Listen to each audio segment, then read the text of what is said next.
about to begin. Thank you.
Ladies and gentlemen, please enjoy How Great Thou Art, followed by Goodness of God.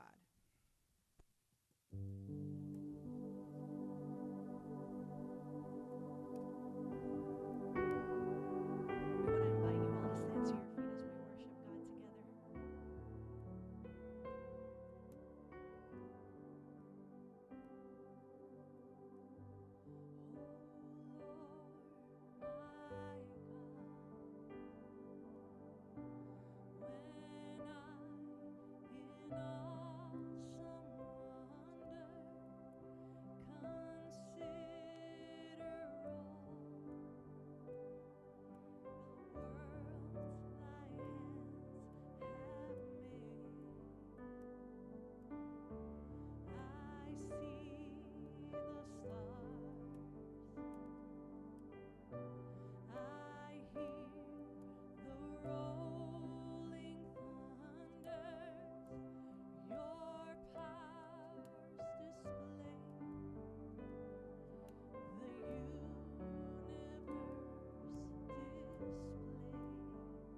of the United States.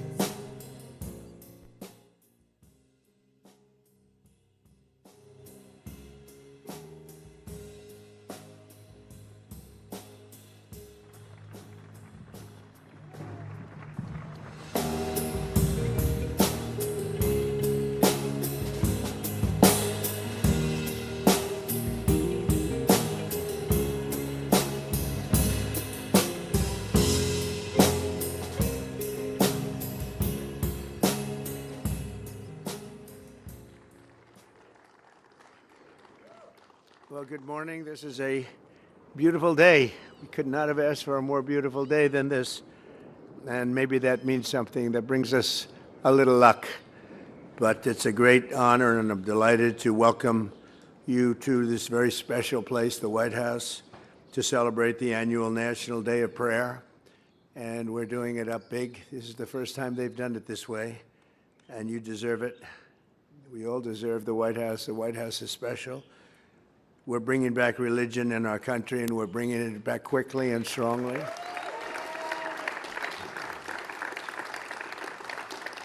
Because for America to be a great nation, we must always be one nation under God, a phrase that they would like to get rid of, the radical left. But Ben, I don't think we're going to let them get rid of that, right? We're not letting them get rid of that. I want to thank a man of incredible faith who's with us, Speaker Mike Johnson, for being here. He's done an incredible job. Thank you, Mike, very much.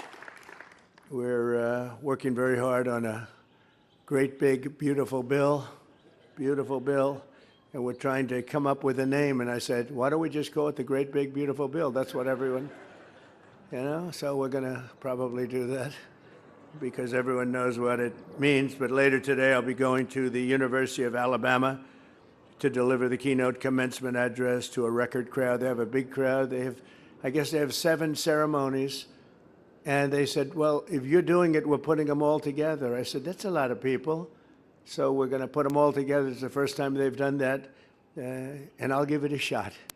All right? I hope we can entertain. I will give it a shot.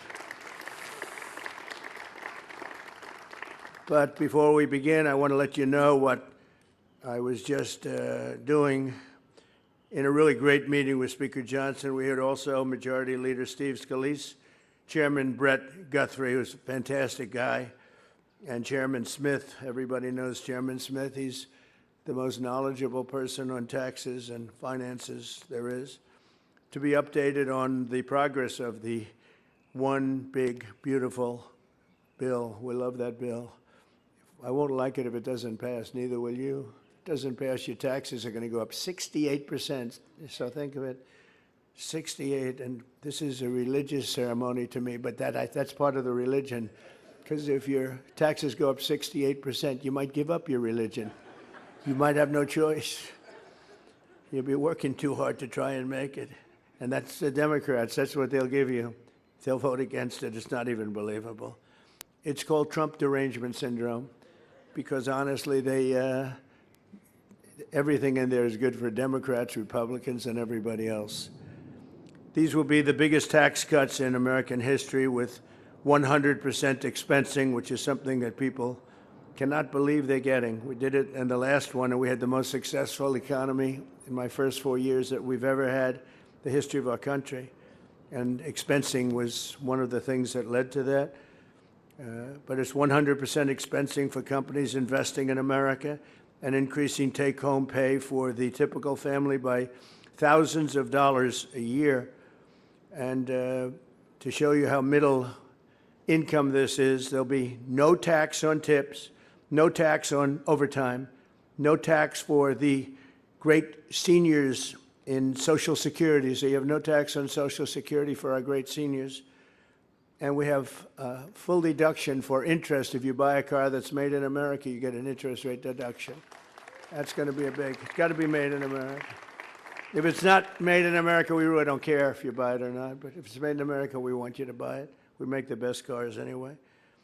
Things are moving along very well, and I just wanted to say the final details are coming together, and they're coming together rapidly, and I think we're right on schedule, Mike and everyone.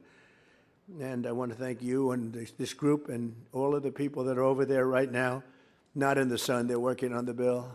It will be the biggest bill ever passed in the history of our Congress, our Senate and Congress.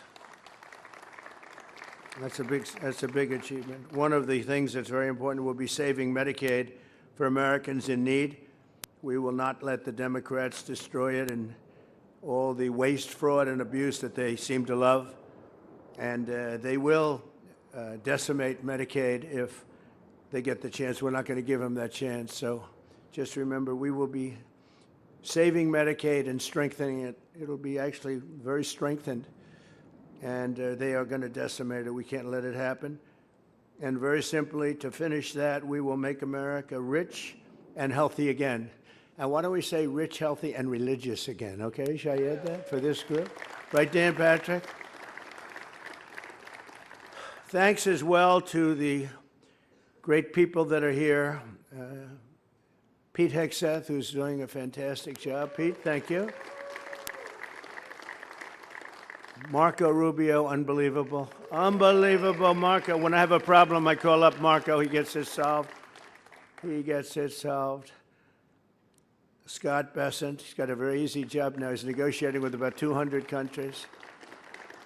Can you handle it? Do you get to sleep at all? He's got phone calls coming in. I was with him before. I had like 30 phone calls. I said, just see me later. They're all calling. Scott Turner, who's doing wonderful work. Recommendation of Ben. Ben, when Ben, recommends you, I have no choice, right? But you're doing great. You're doing great. Attorney General Pam Bondi, she's slightly busy. She's on the busy side with all of the, you have a big assortment of everything when you think of it. She's got every form of crime known to mankind and womankind too. You always have to say that as a politician. But she's doing incredible work. Director of National Intelligence, Tulsi Gabbard. Tulsi, thank you. Good job. A man that I can't talk about because he goes undercover most of the time. His whole life is now undercover, but he's central casting when you get to see him, I tell you. He's a handsome guy.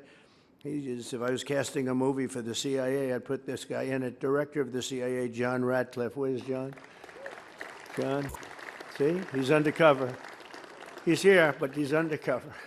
He's perfect. U.S. Trade Representative, Jameson Greer, another busy one, huh? Jameson, good. And another one who's negotiating along with Scott and Jameson. He's negotiating all the time. He doesn't want to talk about it. He has no life. Howard Lutnick, Commerce. He has no life. And a very special person, friend of mine for a long time, and she's doing an unbelievable job at small business, which is really big business. When you add up all that small business, it's probably the biggest bank in the world. But she is really capable and doing a fantastic job. We're working with Linda McMahon also on the student loans, getting them paid up. Administrator Kelly Loeffler. Kelly, thank you very much. And we're also joined by some special senators. Roger Marshall. Roger, you are a great guy. Whenever I have a problem, he's calling, sir, don't worry about it. I said, thanks, Roger. It's easy for you to say, Roger. But he always is so good. He's a good man. James Lankford. James, I saw you on television. You were fantastic on television. James was defending me on television, something that's not easy to do, but he did a good job. Thank you, James. And Mark Wayne Mullen. Mark Wayne, where are you? Don't ever fight Mark Wayne. Yep, thank you, Mark Wayne.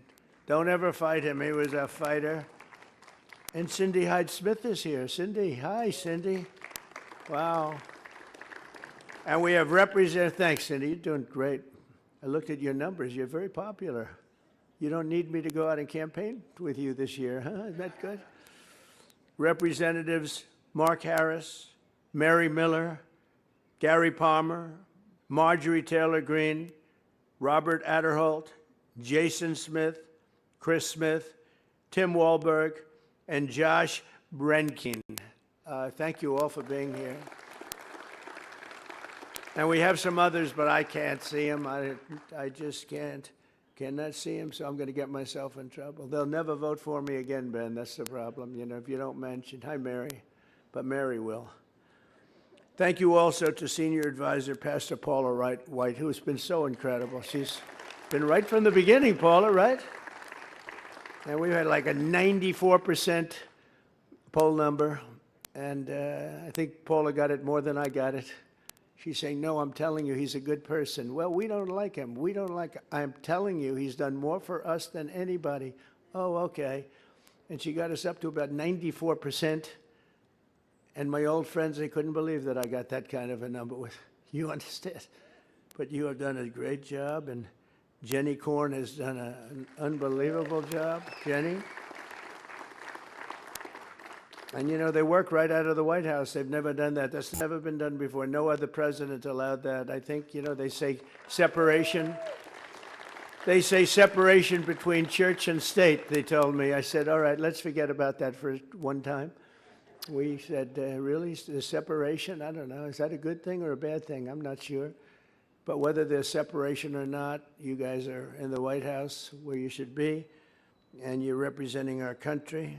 And we're bringing religion back to our country, and it's a big deal. And I want to say hello, John, the most talented man standing here today. He's one of the most successful artists, and his song is one of the most favored by people of religion. That I can tell you, John. You've done a great job. I always say he's the husband of Paula White, but actually he's very successful. That's always tough to live with, right, John? But not really, because you have an incredible wife that you're proud of, right? Well, that's good. Oh, he just gave her a kiss. That was the first time they've kissed in years. No, I'm only kidding. Great job, actually. The person that's been with me maybe the longest, and she's been just an incredible person, never asks for anything, never wants favors or, gee, could I use your helicopter to get here or there, is named Alveda King, and she's here someplace. Is that, hi, Alveda.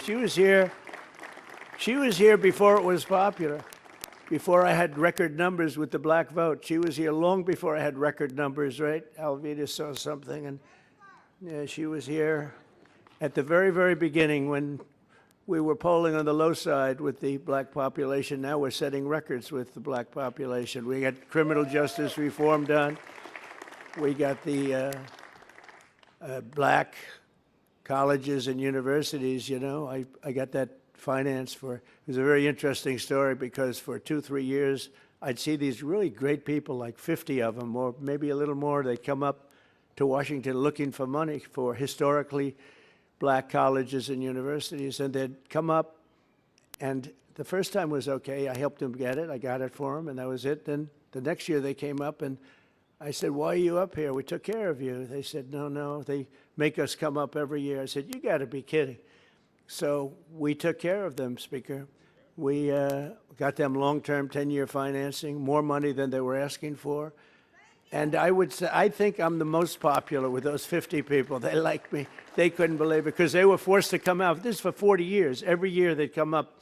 You know that, Ben. They'd come up, and some of them became friends of mine because they'd come up looking for money all the time. And I said, we got to get you like some long-term money. And I said to them, the only bad thing is I'll probably never see you again. And largely, but I see a couple of them here, largely that happened, but I took care of them, but they never had to come up. So it was a big thing. It was talked about last night, actually, on television. Today, as the American people turn to God in prayer, we continue a tradition older than our independence itself. Nearly 250 years ago, on June 12, 1775, the Continental Congress appointed a day of fasting and prayer so that Americans fighting for their liberty could seek the help of the Almighty. And when you look at that, June 12th, 1775, so we have a very, very special day coming up. You know, we have a lot of them during this term. And interestingly, I had none of them had I not had a rigged election. Had the election not been rigged, I would have been out of here. I would have been gone. The radical left would have said, we got rid of him finally. But no, now they have me for another 4 years. We talk about that. And And in the other 4 years, I sort of said, I got the Olympics to come in, and I got the World Cup to come in. And I said, the sad part is it's going to be in would be the third term. None of it came in during the, what would be the normal, the more normal way of doing it, like counting the proper votes, et cetera, and just going on. I wouldn't have been president. But now we end up with 4 years later, and we have the 250-year anniversary, and that will be June 12th, 250 years. And you have Flag Day, so there's something happening on Flag Day. It's my birthday. But so you have 250 years in this term. You have the Olympics in this term. We have the Olympics going to Los Angeles. And we have the World Cup. And I was very instrumental in all three of them. They said, would you do it? Because another president refused to call. They needed for the Olympics and the World Cup, they needed the support of the president. And that particular president refused to talk to them. He didn't want to talk to them. I don't know why exactly, but he didn't want to talk. So they said, could you talk? And so I talked, and I talked them into it. And we got those two, and we have 250 years. So this is going to be really 4 years of celebration. So get ready. And we're going to always bring God with us. We're going to bring God to those celebrations. We're not going to forget about God. In a letter to wife Abigail, John Adams wrote of his first National Day of Prayer, millions will be upon their knees at once before their great Creator, imploring his forgiveness and blessing and asking for his favor on the American cause. Beautiful. Today, more than 2.5 centuries later, in the heart of a free and proud America, we rejoice that God answered those prayers. And I think God answered other prayers because he's put in an administration to run this country that's going to make you proud again. It's going to make you believe and believe more again. And we're going to have a country that's very strong. We're already in just 100 days. We're respected all over the world. Every leader's calling, want to have a meeting, appointments. They weren't calling so much last few years. They had no respect for our country. Our country was doing very, very poorly, as you know. Millions and millions of people pouring into our borders from jails and mental institutions and gang members. It was a terrible situation. And yesterday, I don't know if Kristi Noem is here or Tom Homan, but yesterday we had the lowest, safest border in history, 99.999. In other words, 3 people got in, 3. And in the previous, it was hundreds of thousands of people were coming in. We had 3 people, and we have it locked down, but we are allowing people in, but they have to come in legally. So it's a big thing. So I think it's a very big thing. It's just so appropriate that here we are. So many things are happening, so many great things, and we won't let countries rip us off anymore. You know, a lot of people like to talk about tariffs. Well, tariffs is exactly what they were doing for us. You know, when you want to defend that, they're a beautiful thing for us if you can use them, if you can get away with using them. It's going to make us very rich. We'll be paying off debt. We'll be lowering your taxes very substantially because so much money will be taken in that we'll be able to lower your taxes even beyond the tax cut that you're going to be getting, hopefully, with the big, beautiful bill. And so it's one of those things which I think it's just a really amazing time. The spirit that we have in this country right now is greater than I've ever seen it before. And it started on November 5th when we won every swing state. We won the popular vote by millions.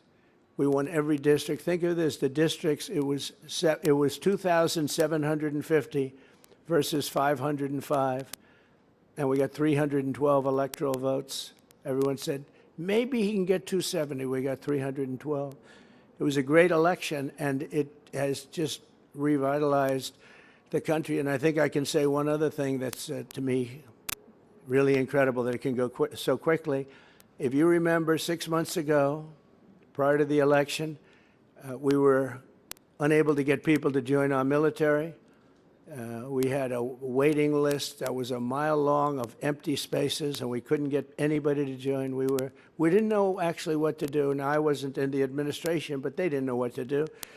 And it was embarrassing to them, frankly, and it should be. And that included police and firemen. You couldn't get people to join anything having to do with any of the military groups, any of the law enforcement groups, first responder groups. You couldn't get anybody to join. And as of yesterday, we had the largest number of recruits in the history of our country. Think of that. And the Army, Navy, Air Force, Marines, all of it, Coast Guard, all of them, they're full.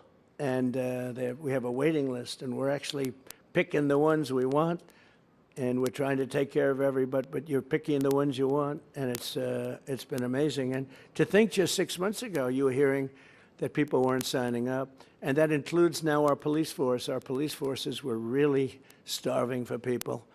And this includes our police forces. They're all full up, and they're in great shape. It's amazing the turn, and mostly that spirit. You know, they have spirit. It's nothing else. It's they have spirit. They love our country again, and we're making our country great. We're making our country greater than ever before. I created a historic White House faith office in the West Wing.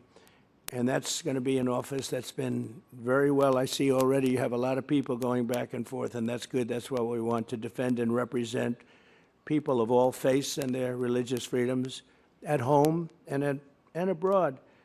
But they're coming really, it's probably doubled the action in the White House. It's been amazing to watch and beautiful to watch.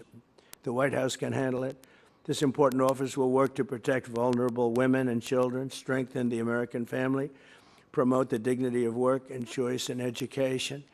And people that are in trouble can come in and they take care of them. Sometimes they'll send them to a doctor. Sometimes Paula does this, and Jenny, others that are in the office. They're doing an amazing job. And I wanted them to have that office. Never happened before. I don't think that's ever happened before, right? People of faith have never been allowed in the White House. We'll probably be sued tomorrow because they're going to say church, separation of church and state. Can't do that, right? But we'll win. Pam will win that suit. She wins them. She ultimately wins them. She gets them. Sometimes they get a judge that's not so good, but she ultimately wins. That's what it's all about, right, Pam? I pardoned Americans of faith thrown in jail for praying in peaceful protest. We reinstated service members thrown out of the military over religious objections to Biden's vaccine mandate. We did a vaccine, but we didn't do a mandate. He did a mandate, threw them out if they didn't take it. Can't do that. I signed an executive order to combat anti-Semitism and set up a DOJ task force to eradicate the anti-Christian bias. We've taken away a lot of, you know what? Just sit down, please. I didn't even know you were standing. What an honor that you stood so long. Wow, that's a great honor. Thank you. Because I know if Biden were up here, you would have been seated. You might have never stood up. No, that's a great honor. I didn't realize it. I signed an executive order to combat anti-Semitism. It's a big thing, a big thing. And I set up a DOJ task force, which is really a big thing, and Dan, you're going to be involved in it, to eradicate anti-Christian bias. You haven't heard that, but there's anti-Christian bias also. And in just a few moments, I'll also be signing an executive order creating a presidential commission on religious liberty, which is really why we're here, more than any other reason. Many of the new commissioners are here with us, including people that have been with me from the beginning. The chairman is Texas Lieutenant Governor Dan Patrick, whose idea this was. And stand up, Dan. What a great guy. What a great political person. He's an amazing politician, Lieutenant Governor, and he's a man of great religion. Thank you very much, Dan. As well as Dr. Ben Carson. Ben, I don't have to say much about Ben. I don't have to say much. He's been with me from the beginning. You know, he was campaigning against me originally. Can I tell that story, Ben? You mind? Are you sure you don't mind?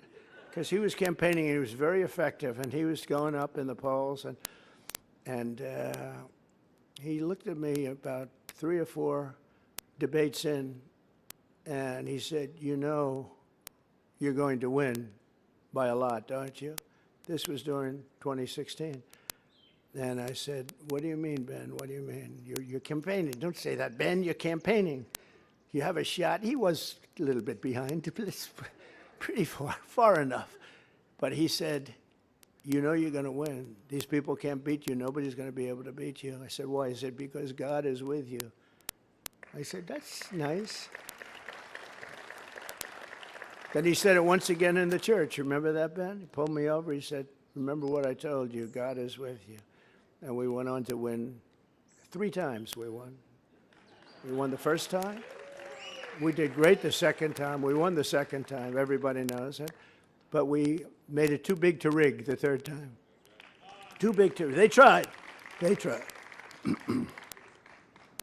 So I want to thank Ben, who has been with me right from the beginning. You're an amazing person, and you gave us a great recommendation in this young gentleman who's doing a fantastic job at HUD. Thank you very much. Really good. Also, we have Dr. Phil McGraw. Where's Dr. Phil? Oh, you are so big. Come here, Phil. Come here. This guy. He came up, he wanted to do an interview, and I knew him as a everybody sort of knows him, right? But he said, you know, they don't really understand the real Trump. I want to do it. And he did the nicest interview, talked about things that nobody ever asked me. And a lot of people watched it. I was a little surprised. He's got his own network, and he's become seriously rich. He said, I'll put it on Merit. I said, what the hell is Merit? He said, that's my network. I said, well, I did it as a favor for him, but it turned out to be a favor for me because so many people, millions and millions of people watched it. Would you like to say a few words, or are you shy? No, I'll speak. Let's go. Mr. President, I can't tell you, first off, how proud I am to see religion coming back to the White House. God bless you.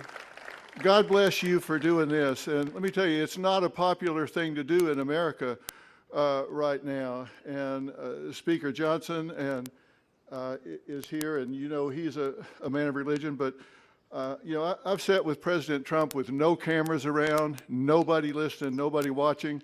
And I'm telling you, this is a man of deep faith, a man of deep conviction. And this is a man that wants this country to have a heart and have religion. And God bless America for giving us President Donald Trump. And when nobody's listening and nobody's looking, this man cares about every single person in America, independent of race, color, creed, whatever, and it comes from the heart with him. And I am proud to call him my president, and God bless you, Mr. President. God bless you. God bless you. And don't be so surprised when millions of people watch my interviews. No, I know. I'm very impressed. When it's tens of millions. With me, it's millions. You're 10x whenever I talk to you. Thank you, Phil. Thank you very much. Be careful. And thank you for letting me be on this commission. We love it. Be careful, Phil. I asked him, please be careful, Phil. We don't want you falling. Because when you fall, it doesn't work. That's been proven. That's been proven. But he doesn't fall. He doesn't know how to fall. I also want to look at Bishop Robert Barron, who has been so great. Bishop, thank you very much. Thank you very much. Thank you. Great job. Pastor Paula White, if you would stand up, Paula, please. Thank you very much. Rabbi Mayor Solovey-Chek. Rabbi, how are you, Rabbi? Thank you very much, Rabbi. Good job. Kelly Shackelford. Good. Nice seeing you, Kelly. Ryan Anderson. Thank you, Ryan. These are great people. Carrie Bowler. Hi. Hi, Carrie. Attorney General Pam Bondi, star. This is a star. Thanks, Pam. That's great. Secretary Scott Turner. Scott, thank you. As well as a man, he has really an excuse. It's Cardinal Dolan, and Cardinal Dolan is in Rome. I just left Rome. It's a beautiful service. but he's in Rome having to vote for the next pope. I got extremely upset. I said, "You can't do that. This is much more important." He was actually torn, if you want to know the truth, which is pretty good. But he's on the council too, and he's a great guy, and I've known him for a long time.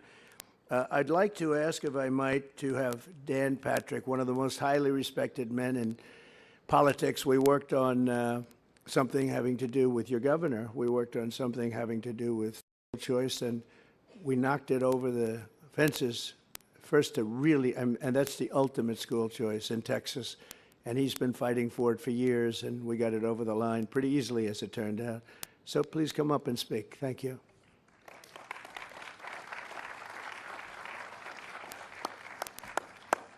Thank you, Mr. President, for making this happen. Thank you. Mr. President, thank you for establishing what I think will be one of the most important presidential commissions in history. It will be one of your great legacies, of which you will have many. We have in this country, we have a magnificent inheritance of religious liberty. And every believer today, no matter your faith, has a claim to that inheritance. We were a nation birthed by prayer, founded on the Judeo-Christian ethic, to ensure that people could worship as they wished without interference from government, but that is no longer the case. The last administration attacked people of faith for 4 years. There's a saying that no one should get between a doctor and a patient. I think we would say no one should get between God and a believer.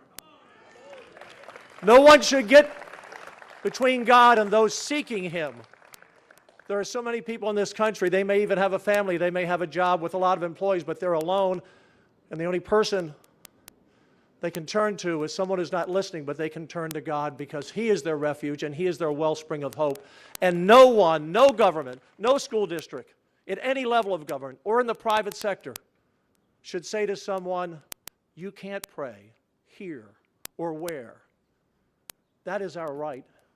That is our right. And Mr. President, you have given us an incredible committee. I'm a little overwhelmed. I feel like a pair of brown shoes in a room full of tuxedos, if you want to know. These are high caliber, the foremost faith leaders, scholars, thinkers that you've put together. So on this day, Mr. President, on this day,